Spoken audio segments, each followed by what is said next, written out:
سب جانتے ہیں، سنی بھی مانتے ہیں، سب مانتے ہیں، اپنے بستر پر۔ وہ پاگل بیوقوف کہہ رہا ہے جو نبی اپنے بستر پر کسی اور کو پسند نہیں کرتے، جو نبی اپنے بستر پر کسی اور کو پسند نہیں کرتے، وہ علی کو سلا رہے ہیں، اس بات کی علامت ہے کہ نبی کے بعد ان کی خلافت بھی علی کو ہی ہونا چاہیے۔ میں کہتا ہوں اتنا ہی کیوں سناتا ہے، آگے کا کیوں نہیں سناتا؟ علی کو ایک رات کے لیے بستر پہ سلایا، لیکن 9 دن کے سفر کے لیے اپنے ساتھ کس کو لیا تھا؟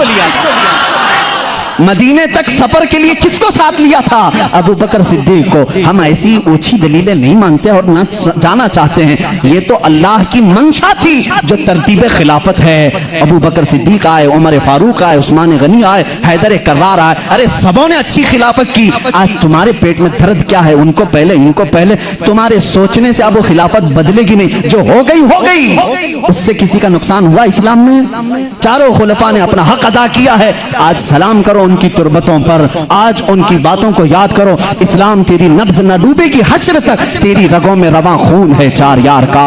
حیدر کرار کی تربت پر لاکھوں سلام، جنہوں نے ان کو قتل کیا ان پر لاکھوں لعنتیں ہوں، جنہوں نے حضرت عثمان غنی کو شہید کیا ان پر لاکھوں لعنتیں ہوں۔ سنیوں کا عقیدہ یہ ہے، ہم اہل بیت کی جتنی تعظیم کرتے ہیں اتنی خلفائے راشدین کی بھی تعظیم کرتے ہیں۔ ہمارے لیے ایک آنکھ صدیق اکبر ہے تو دوسری آنکھ عمر ابن خطاب ہے، ایک آنکھ اگر ہم عثمان ابن عفان کو مانتے ہیں، دوسری آنکھ حیدر کرار کو مانتے ہیں۔ ہم کسی میں اس طرح کے اونچ نیچ کے معاملات نہیں کرتے۔ حیدر کرار علی کرم اللہ وجہہ الکریم کو ہم یہاں تک مانتے ہیں، اللہ نے ان کو وہ فضیلت دی جو بیان کے لیے وہ محتاج نہیں ہے، نہ ہی کسی ذاکر کے، نہ ہی کسی ممبر کے محتاج ہیں، اس لیے کہ مولا نے انہیں کہاں پہنچایا؟ اللہ اللہ، ایک نسبت نہیں، 2 نسبت نہیں، 3 نسبت نہیں، ہزاروں نسبتیں ان کی ایک ذات میں جمع ہیں۔